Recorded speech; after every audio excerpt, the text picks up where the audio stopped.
Robot Chicken, are you coming back for an 11th? Yes, we're actually, are we shooting it? We've written the whole thing. We've got a half-hour special that hasn't been announced yet that I'm incredibly excited about. And then, That's awesome. And then, yes, a whole 11th season is on the way. Well, thanks for having me on, by the way. That was a dream, and I'm so glad you had me on. That was so fun. I was super confused that you'd only done it the one time. Yeah, I think fun. Overall this time I've just assumed everybody has done it. So I'm always surprised when, especially a friend of mine is like, hey, why haven't you ever had me on the show? And I'm like, no, not on purpose. I don't know if I said that. I just said, hey, if you ever need me on, here's what happened. I go, hey, if you ever need a voice, anything on Robot Chicken, you go, wait, you haven't been on it? And I go, no. He goes, yeah, you'll get on it. And I immediately called our casting. I was like, please put Rosenbaum on for whatever comes up. That's awesome. Worth his time.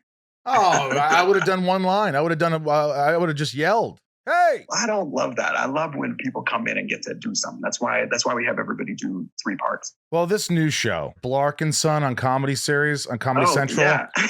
In an interview, you said this is like, it's the weirdest thing you've done, or maybe you put it on Instagram.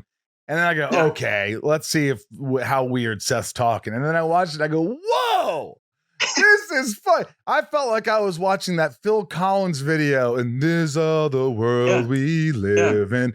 It was so, I love it. Yeah. I love the junior characters.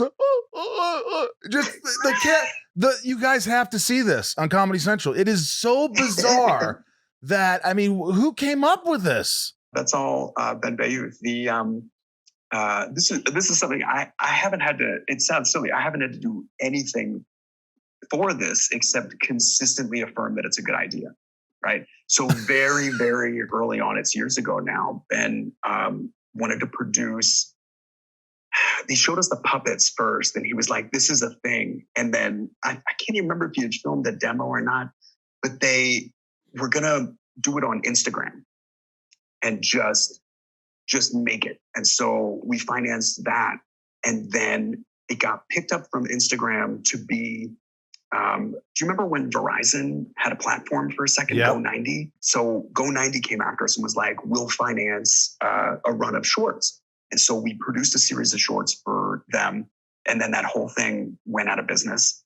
And we got the rights back and sold it to Comedy to make an online series that also re-airs on the network. And I just think the thing is so fucking funny. It's so creative. So strange. It's full of incredible performers and unbelievable production value. It is by far the weirdest thing.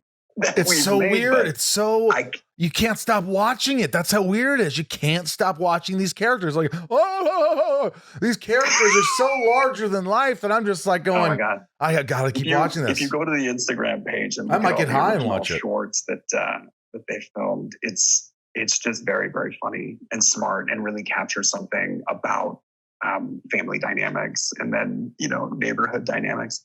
And the biggest thing is I love all that tech, right? Because it's the exact same stuff that you would use to make a monster movie, right? So if you're going to make American Werewolf in London, it's the same principle. It's all the same machines and materials and stuff. So I've been trying to fortify that department of our studio so that we can render visual effects for a feature I want to make.